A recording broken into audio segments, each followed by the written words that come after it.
My name is Angie Cordoni. This is Robert Napoli, and you're going to be learning a lot of Italian recipes tonight. Authentic ones and ones that have been tried and tested, and like focaccia, for example. So I want to get everybody something to eat within half an hour. So we're going to rip through this minestrone. So normally minestrone you would let sit for a couple hours and really let it simmer.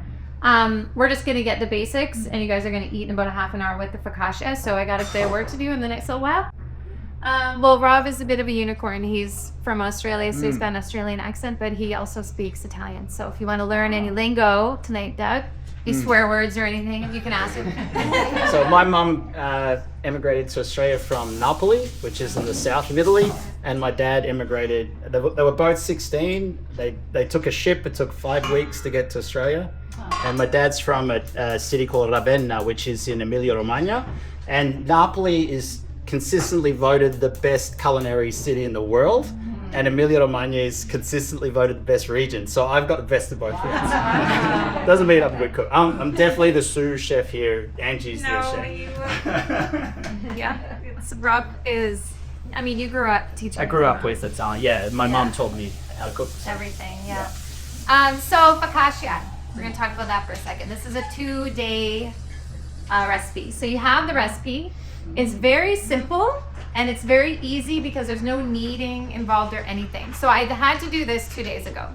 So I took the dry ingredients, flour, salt, yeast, and sugar, and I threw them in a bowl. And then I added a cup of warm water. So apparently the rule is 1737.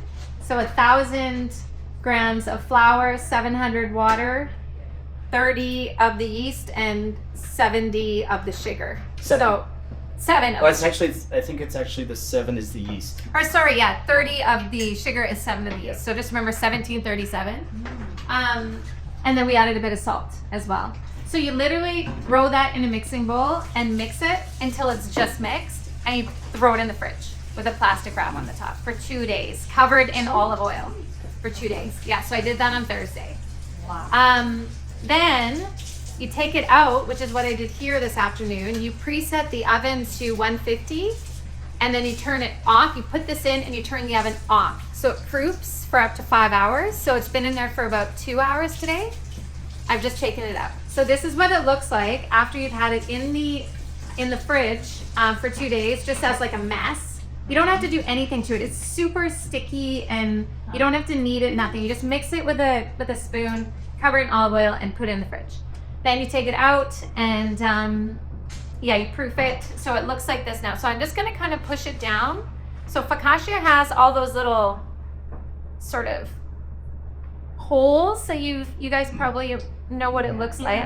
And then I'm going to put this Malden mixture. This is actually focaccia seasoning, and you can throw the onions and stuff in there. Sorry, Rob. Are we going to start minestrone? Yep, we're going to start it right now. Okay. So we're gonna do 2 things at once here so that you have some focaccia and some soup. Sorry. So now I'm just gonna do this, and I'm gonna top it with some olive oil. But I've seen some recipes where it's just kind of throw it in a pan and bake it right away, but it doesn't have the separation, the airiness in it. So I think the 2 days in the fridge really is important. And then we've got. I'm just gonna explain one thing. Yeah. So I'm going to start the minestrone concurrent. So you always start Italian soups pretty much with soffritto, which is the Irish flag. So you got carrots, onions, and celery.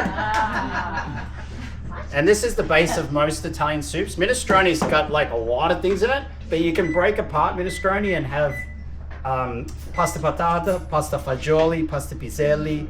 Like there's it's like 5 soups in one. So if you want to just do one vegetable, you can do that. This is really good for winters. I'm starting to cook this for my kids.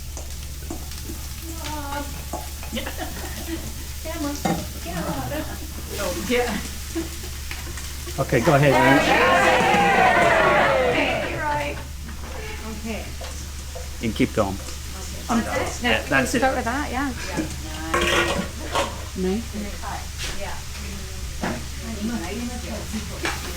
Yeah, you got So yeah, you want it to be nice bite-sized pieces. We cut them a little bit small tonight just so they'll cook even faster.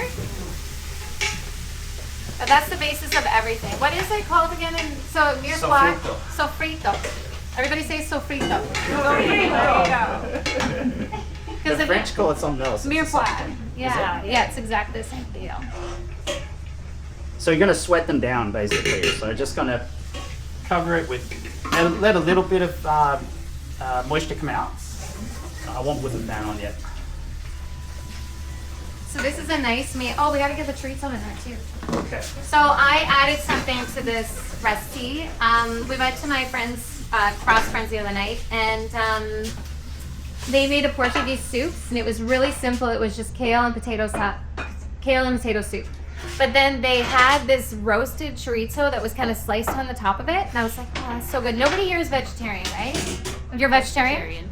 Pescatarian? Okay. White fish. Okay, so we'll keep the chorizo on the side, but everything that you can have in here is okay. I brought vegetable stock just in case I didn't have chicken stock. So yeah, you're totally fine with the soup as it is.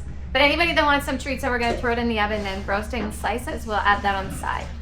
But minestrone, there's a few different soups in Italy but they're all quite basic, and it's nice that they never taste the same because you never really know what's in your fridge. You can follow this recipe.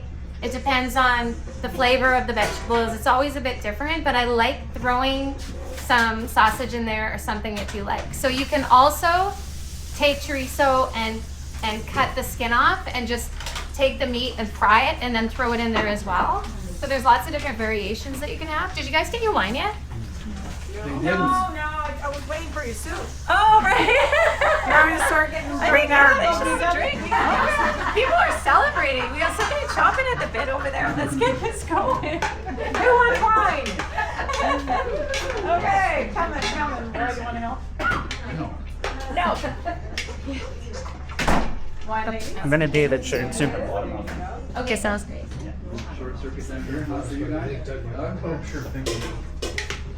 It's going. It's like cooking for 20 people. Yeah. So I tried it up high. Yeah. Let's get that sweating. Yeah. So here we go. This is what it's looking now. So this is a very, very big pot. There's lots of people. So yeah, a couple more minutes. And I'm going to put the focaccia in the oven as well. And we also have to get the cake going. So it's an almond ricotta cake. It's just awesome. And Rob and I had an argument today because I wanted to serve it with whipped cream, and he's like, "What is this, a French class? Like, there's no whipped cream." So I said it's a pastro here. Yeah. It's like a big mess of stuff. it's like, you got the cake. I'm like, okay. Just, Okay. And this is when you get to United States, you just start throwing everything. I'm like, ice cream, whipped cream, let's I do that. What's the Italian version of whipped cream? Is there an equivalent? Like panna, like Oh, okay. yeah, not very much whipping and not much sugar, like just more light. Italian, like real Italian from Italy, is the desserts are way less sweet than we have, so they're very subtle. But then when the Italians came here, it's like putting a lot of sugar and stuff like that. So it's become more like, North Americanized here. Yeah. But I like it where it's just very subtle. It's a little bit of sugar, a little bit of almond, so you get a nice little flavoring there. Cannoli filling in it. Yeah, exactly. Yeah. So you're getting it authentic, not with Not so American. The maple ridge Italian. I mean, American Italian and Canadian Italian, it's a cuisine in unto itself. It's just different. My family's from Calabria. Oh, yeah. My mom's side of the family Right. is from Calabria. So you're spicy. She is spicy. My uncle was Calabrese. Yeah. He was spicy. And my son went there last summer. He went to where my grandfather was from, and he said he could not believe, but when they went to the restaurant and had the dinner, the family style dinner, how it tasted just like my mom's. Oh, yeah. And different areas of Italy, Yeah. different seasonings, whatever they can grow, Yeah. get. So it felt like home. Yeah, Yeah. it really did to him. Yeah. So it's getting there. It's getting more translucent. I'd make it to see on the camera. Where were you born? Were you born in? You were born in. She was born in Ontario. In Ontario. Oh, Ontario. Yeah. Okay, yeah. Yes. So your parents. My grandfather came over. Yeah. So we had mine. Yeah, my grandpa was in Ontario in Thunder Bay. And then he came here. Sickery. Oh, the okay. Sioux. From the Sioux. You've been there tons of times. I've been there haven't many times. Yeah. Yeah, my ex-wife's from the Sioux. I know her. Probably. The Anderson family, Redmonds, Andersons, and the Rogers. Dave Roger used to run the steel plant. Oh, did my dad work? Did he? That's my dad. I wonder if you retired knew Derek. from- And Dave, Like from the plant. yeah, everybody worked at the And the plants, tube right? mill. And the tube mill. Yeah, that's right. Abitibi Baker. I'll take from South.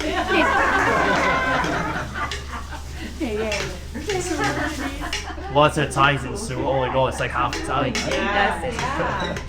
They have good Italian restaurants. Yeah, they do. They do. Yeah. Still got a couple minutes. Okay, this is not for tea. It is for tea, but it's my favorite thing for icing sugar. So what you need for this cake is a springform pan, which, if you're not familiar, is the latch pan. Hold on. Yeah. We're just switching the camera. Now show off. Yeah. Okay. Yeah, so I lined it with butter, and you got the latch on it. Sometimes what I'll do is I will open it up. I'll put parchment on the bottom, and then I'll clasp it down so you've got a nice. But I don't need to do that with this cake. And we close it up. So yeah, this is the kind of pan that you want, a 9-inch. So I'm doubling this recipe to make 2. So you're gonna get a big piece of cake. And just so you know, we have the non-stick ones, so you don't have to prep them. We carry the non-stick one in all brands. So So I bought this because I can just like grab some of it and then just shoot it. And it doesn't get too much. Yeah. So you just kind of go around like that. Meantime, and your tea will be sweet. Yeah.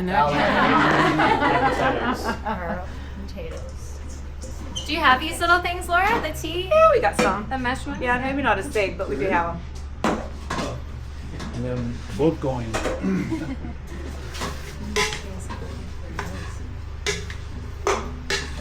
And then I'll keep some in to garnish the cake after. So. What's the preferred potato? So that's the added there. Sorry, what's the Yukon. preferred potato? Yukon. Actually, Yeah. these are russets, aren't they? They're russets, but yeah, I agree. I I like would use- Yukon yeah, yellow, I would a use bit more Yukon. like bit more oil starch and like that. Yeah, this. Keep it on. Yeah, but this okay. This is gonna happen. Yeah, look at it. Not much going on over there. Okay. Keep going. It's gonna Coming in. put them down for a little bit and then add the tomatoes. Yeah, from this. And the oven should be hot enough. Well, no, it's still preheating. I think you could throw them in the raw. 280. Wait.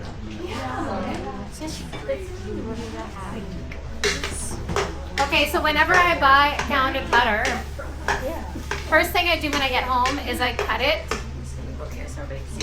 I just cut it into 4. If you buy sticks pre-made, you pay an extra $3. So just cut them because most cake recipes ask for a stick. So it just makes it really easy. So I'm gonna be doubling this. So if you look at the recipe, it's asking for a half cup, which is 1 stick. So I'm gonna throw 2 in. And then the ricotta, which is a beautiful cheese. You can make amazing things with ricotta. The lemon cookies, all sorts of gorgeous recipes, Italian recipes call for ricotta. So I believe there's a 2 pieces ball. Minestrone I'm cheese. sorry, you've got 2 things going at the same time, but what I'm trying to do is get a little bit of the potatoes roughed up. I don't know how to describe it. To try to get some of the starch off the potato so that it mixes into the soup. So I'm not just throwing in water yet. I'm trying to get the potatoes cooked a little bit, so some of it will act as a thickener for the soup. Releasing some of the starch. Yeah. So do you preference for tomatoes? Yes. Ideally some Manzano, Italian tomatoes. Or you can use a pulp too. You don't need to use whole tomatoes. Like Mutti is really good. That's about 800 mils. I think it's $6 at Superstore, $7, something like that. That's a really good imported one. Don't just use pure tomatoes. Don't buy the ones that have added ingredients. So if you go to the supermarket, there's the pasta section and then there's the sauce section. They've already got sugar and all sorts of stuff in there. You don't want to buy that stuff. You want to go to the others. You got to get the vegetable section where they have just pure tomatoes. So cooking from scratch without any additives. I might need somebody to be on their phone tonight just for conversions. So 15 ounces if you want to write on your recipe. Normally I do include that, so I apologize for not having that on there. It's 425 grams. So where it says in the cake recipe a 15-ounce container, it's actually 425. We're gonna just do 475, the larger container. So I'm gonna put 2 of those in here as well. So what brand is that? This is the, you gotta say this, Rob, how do you say that?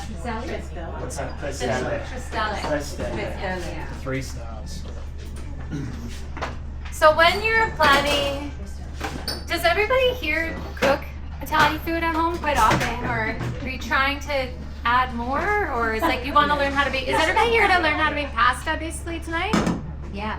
Yeah, the pasta portion of things. So everything.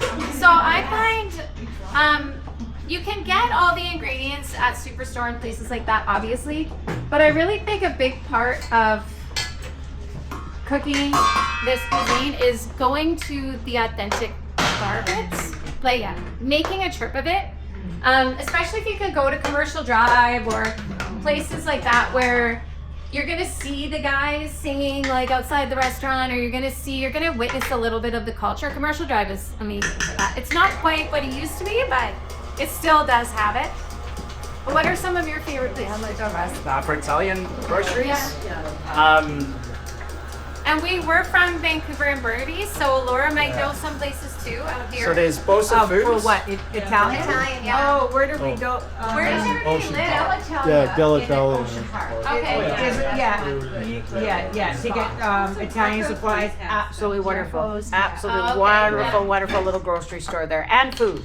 They also do food, little deli style, yeah. What kind? What was that? The Del Italian. Yeah. It's close. Yeah. Yeah.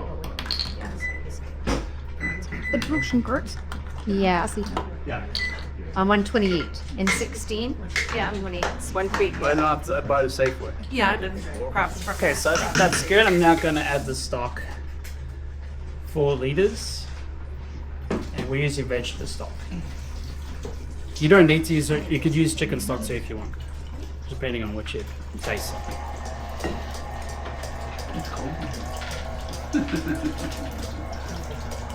I'm gonna add 4 eggs.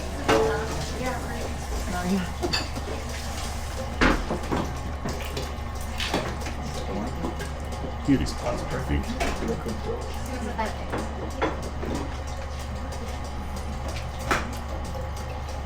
So whenever I'm cracking eggs into the mixer, I never crack it directly in. I always put it in the bowl first, just in case you get a little bit of shell in there.